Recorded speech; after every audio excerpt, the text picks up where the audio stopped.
2 घंटे आप पढ़े तो आपका दिमाग हजम करने की कोशिश करता है, तो उसमें आपको नींद जैसी कुछ आता है। वो नींद नहीं होती, वो दिमाग रेस्ट करना चाहता है। तो वहीं मेज पर ऐसे हाथ रखे सो लीजिए। वो सोना नहीं है, वो दिमाग डाइजेस्ट करना चाहता है। C is equal to C, conquest is equal to consolidation. लेकिन जब आप वहां से उठ के बिस्तर पे चले जाते हो तो फिर उठते हो रात में 11 बजे, जो वाकई सोने का टाइम है उसको तुम यूज करो सोने में। कैसे भी रात्रि जागरण का खेल मत रखो, कुछ भी नाटक करके, रायता फैलाकर, कुछ भी।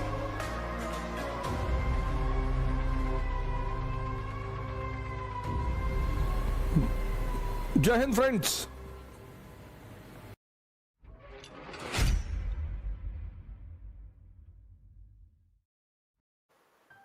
सी इज इक्वल टू सी,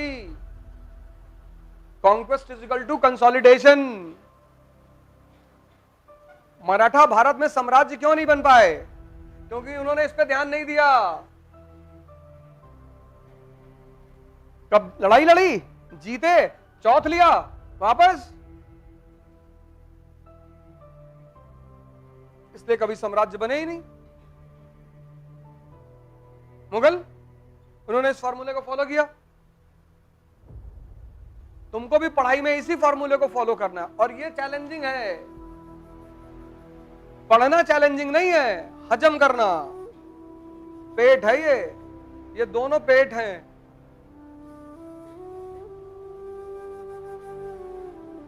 दोपहर में पढ़ना सबसे खतरनाक माना जाता है।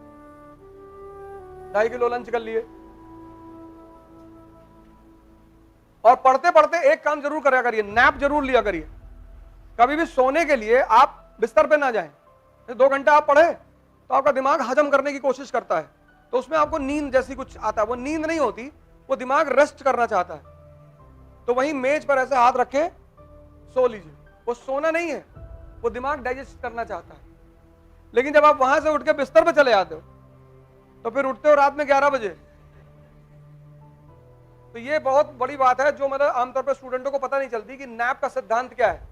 तो जब तुम 2 घंटे पढ़ते हो तो तुम्हारा मन उस चीज को हजम करना चाहता है, तो कहता है भैया थोड़ा सा, तो तुम्हें नींद जैसा फील होने लगता है। वो नींद नहीं है।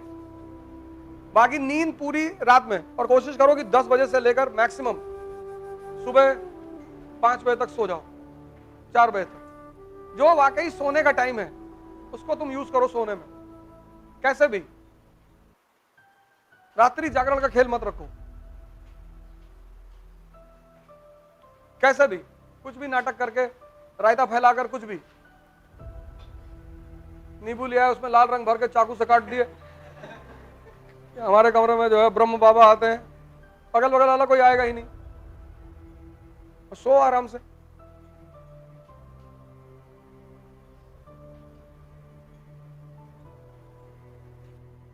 हजम करना, हजम, यहां डाइजेस्ट करना। इसलिए जब तुम किसी आदमी को मिलते हो जिसको गीता याद है, कुरान याद है, बाइबल याद है, तो तुम बहुत अचंभित होते हो कि कैसे भैया यहां एनसीईआरटी का एक चैप्टर नहीं याद हो रहा है। तो क्या तुम्हारी क्षमता कम है? नहीं। एक आदमी ने बेईमानी नहीं की, वो है भगवान। उसने क्षमताएं सबको बराबर दी। उसने बुद्धि सबको दी, सद्बुद्धि बहुत कम लोगों को दी। मोती झील में 2 तरह के लोग आते हैं, एक 5 से 11, एक 11 से 5।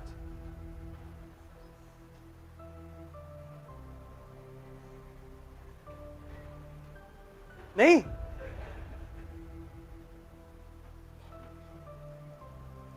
एक 5 से 11 हर आदमी भाग रहा है, दौड़ रहा है, एक्सरसाइज कर रहा है, बॉडी बना रहा है। और एक 11 से 5 वो न्यूटन वाले लोग आते हैं। वो कान में बताते रहते दूसरे को कि देखो न्यूटन का लॉ था पहला ऐसा, और body at rest will be at rest, तो धक्का उक्का देकर समझाते रहते हैं। वो पढ़ने आते हैं, वो आप ऐसा मत समझिए वो बदतमीजी करने आ रहे हैं। बहुत कंसंट्रेट होकर पढ़ाई करते हैं, पर रिजल्ट ही नहीं मिलता।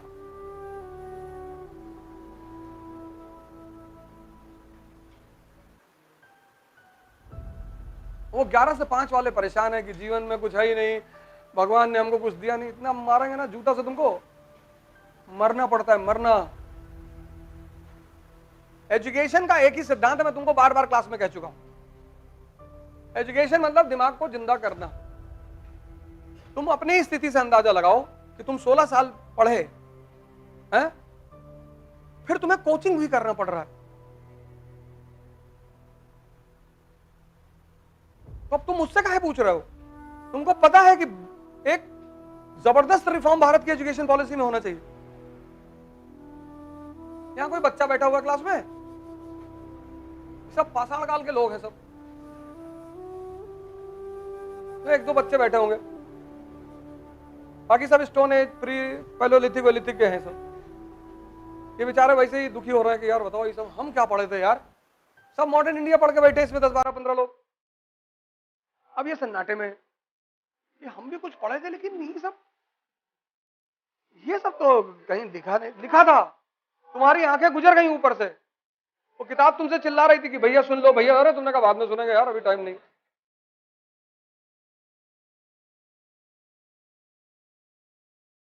तुम्हारा वो हाल हो रहा है कि दुविधा में दोनों गए, माया मिली न राम। तुम मेहनत भी कर रहे हो, जिंदगी भी कमा रहे हो, और तुम्हें कुछ मिल भी नहीं रहा है। कॉम्पिटिटर हो तुम, घर से तुम्हारे 5 6 7 हजार 10 हजार रुपया आता होगा, तो ना तुमको खुदा मिल रहा है, ना तुम जीवन जी पा रहे हो, और सनम तुम्हारे हाथ में है ही नहीं।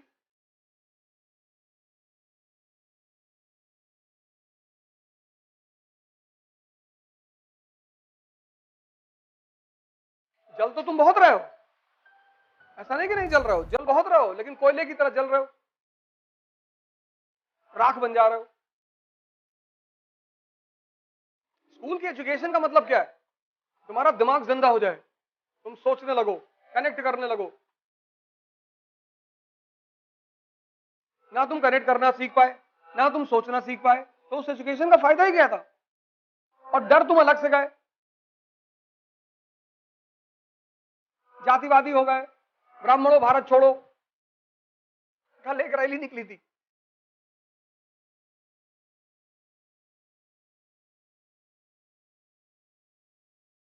ठीक है? तो शिक्षा में क्रांतिकारी सुधार।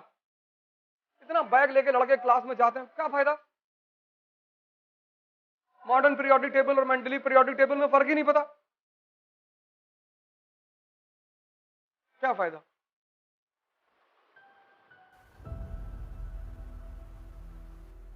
क्योंकि यहां के लड़के मेहनत करना बहुत जानते हैं, उनसे मेहनत चाहे जितनी करा लो, और डायरेक्शन पा जाए तब तो और करें, क्योंकि सब मिडिल क्लास के घर के हैं, किसान के घर के हैं, कोई बहुत रईस तो है नहीं। जब तुम स्टूडेंट को जाति के आधार पर मारते हो तो उसे दर्द होता है, लेकिन जब तुम उसे मारते हो क्योंकि तुम उसका भविष्य बनाना चाहते हो तो उसे दर्द नहीं होता। तुम अपने पिता लोगों से पूछो, माता से पूछो, कभी उन्होंने किसी टीचर की बुराई की? क्योंकि वो इसलिए मारते थे क्योंकि आपका भविष्य अच्छा चाहते थे, वो इसलिए नहीं मारते थे कि तुम अलग जाति के हो, अलग धर्म के हो।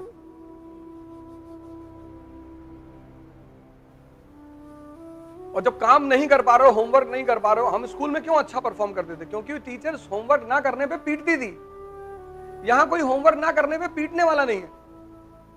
और होमवर्क मतलब कंसोलिडेशन, फीडिंग, तो वही चीज तो बाद में एग्जाम में आती थी। तो जिसका होमवर्क मजबूत रहता था उसके अच्छे परसेंटेज आते थे। वही हाल यहां भी है। जो होमवर्क का, जैसे टीना दाबी है, उसकी मां क्या है, रिजाइन कर दिया नौकरी से, होमवर्क कराती थी दिन भर बिठा के, बेचारी खुद बैठी रहती थी।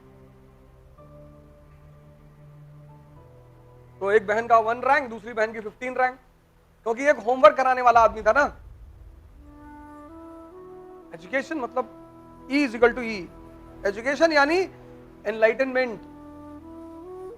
एनलाइटनमेंट यानी आपको 2 चीजें आ गई स्कूल खत्म होने के बाद। एक, कनेक्ट करना आ गया, आपने कनेक्टिविटी सीख ली। अब देखो, ये कनेक्टिविटी का ही तो सिद्धांत था कि 1816 तक इन लोगों ने कब्जा किया। अब इन्हें क्या करना है, कंसोलिडेट। तभी तो ये नीतियां बनी। कौन सा वर्ग खुश हुआ? Social reformer. कौन सा वर्ग खुश हुआ? Educated middle class. कौन सा वर्ग खुश हुआ? सारे वर्ग खुश तो हो गए अंग्रेजों से, तो अंग्रेजों के समर्थक बन गए, कंसोलिडेशन हुआ। पॉलिसी डिपेंड्स अपॉन, बस इसमें रटना क्या है।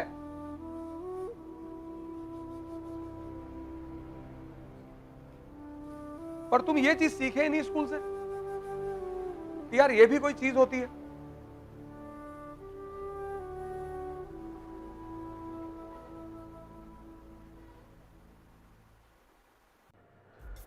जय हिंद।